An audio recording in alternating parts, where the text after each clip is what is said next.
Hi, boys and girls. My name is Mr. K, and today I'm going to show you how to complete your Beatrice and Her Goat activities that your teacher shared with you.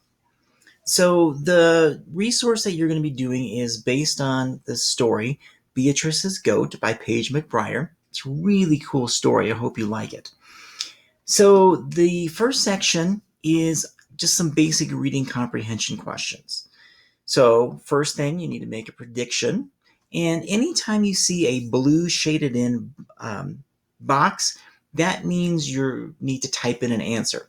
So, to type your answer, just click your cursor in that area and then type your response. And because this is on Google, it automatically saves it for you, and you can then share that with your teacher. So, then there are 10 comprehension questions. There is a cause and effect.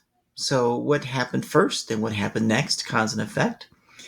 There is an activity looking at sequencing, so putting things in order. And then a written response question here. So, use some good thought into that question there.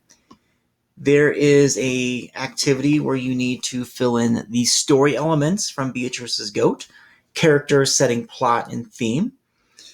Then, to bring in some economics, it looks at needs and wants. So, the story talks about needs and wants, so you get to identify your own needs and your own wants. Then, there are some math activities.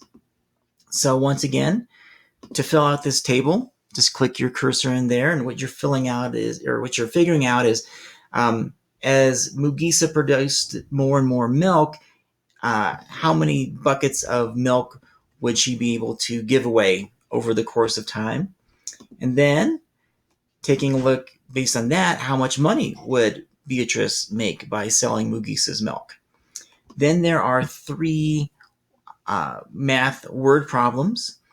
So figure out your work on a separate piece of paper, and then just put in your cursor right there and answer the question.